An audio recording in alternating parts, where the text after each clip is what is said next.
Amora Okafor, a 17-year-old Nigerian girl, stood nervously outside the gates of Gizle Academy, adjusting her uniform. Her dark eyes were filled with determination, but her heart pounded in her chest. She had never imagined her future would lead her to a prestigious school like this, but her scholarship was her ticket. A scholarship she'd earned not only through her intelligence but her sheer willpower. Amora wasn't used to being in a world of luxury and power, but she had no choice. She had made it into Gizle Academy, where only the rich and powerful attended. The elite school, tucked away in a posh part of the city, was a playground for the nation's most influential families. With a deep breath, Amora walked through the gates. As she passed by the high school's pristine white walls and the vast lawns, she could feel eyes on her. Amora, with her striking beauty, her natural poise, and the fact that she was the only black girl in this world of privilege, stood out like a sore thumb. But instead of feeling self-conscious, she held her head high, determined to prove her worth. She had no interest in mingling with the rich students or their pompous ways. She was here to study, to escape the limitations of her background, and to build a future for herself. It didn't take long for Amora to hear the whispers of Gizle's most powerful students, the F4.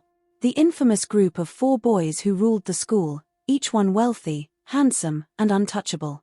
They were not just students, they were celebrities. The whole school seemed to revolve around them. The F4's leader, Lee Minho, was the embodiment of cool and composed. With his tall frame, dark eyes, and serious demeanor, he carried an air of authority. As the heir to one of the country's biggest corporations, Minho's every move was scrutinized, and his reputation was unmatched. Then there was Kim Bum, the charming yet rebellious member of the group. His sharp wit and unpredictable nature had earned him both admiration and fear.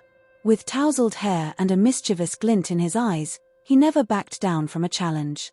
Ju Ji-hoon, the quiet and brooding one, often appeared lost in thought. He was heir to a legacy of academic and political power, which put an immense amount of pressure on him. He rarely smiled and kept to himself, his stoic presence making it hard for others to read him. Finally, Song Joong-ki, the carefree and flirtatious one, was always surrounded by admirers. His smile was infectious, and he never took anything seriously, including the rules.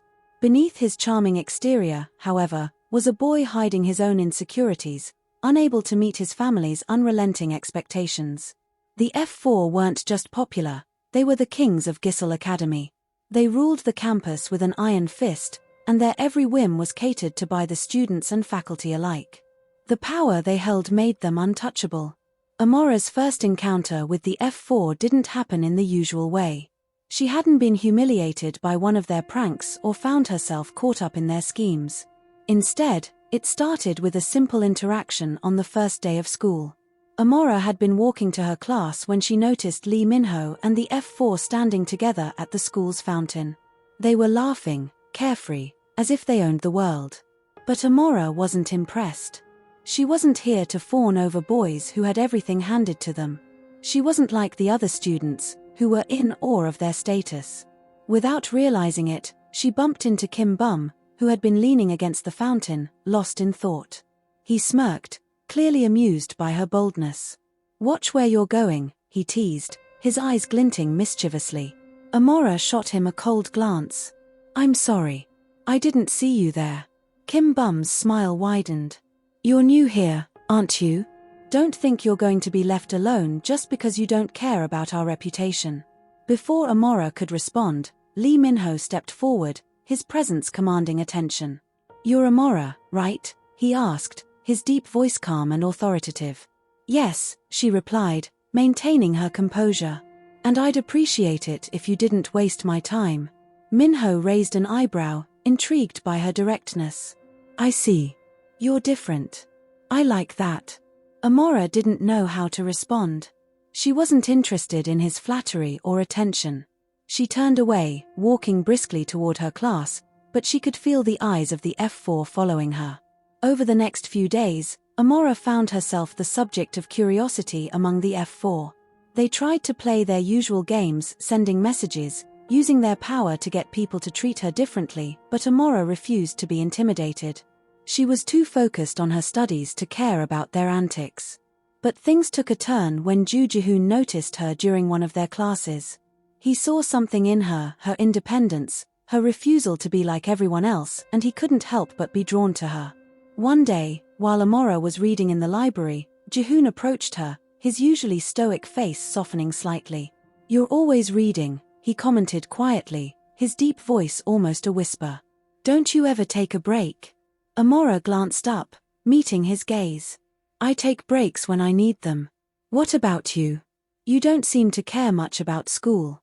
Ji-hoon's expression hardened slightly, but he didn't respond. Instead, he offered her a small smile. "You're an interesting person, Amora." Amora nodded, not knowing what else to say. She wasn't sure what to make of the F4, and she certainly wasn't interested in becoming entangled in their drama. But as the days went by, Amora found herself becoming more drawn to them, especially to Lee Min-ho. His quiet, commanding presence and the glimpse of vulnerability behind his cold exterior intrigued her. He seemed to have everything, yet she could sense he was hiding something. The more Amora interacted with Lee Min-ho and the others, the more she realized that their lives weren't as perfect as they seemed. Beneath the wealth and privilege, there were struggles, insecurities, and secrets. Amora's growing closeness with Min-ho brought them into a complicated web of emotions. He opened up to her about his family, the expectations placed on him, and the burden of always being the leader. But their connection also brought tension, jealousy, and drama, as the other members of the F4 took notice of the attention Min-ho was giving her. Kim Bum, ever the rebel, teased her relentlessly. "Don't think you can handle the F4, he warned with a wink. "We're not so easy to get along with." Amora, however, wasn't interested in playing games. She wasn't afraid of them, nor was she going to let their influence control her. Her goals were clear, and while her feelings for Min-ho began to grow, she remained determined to keep her focus on her future.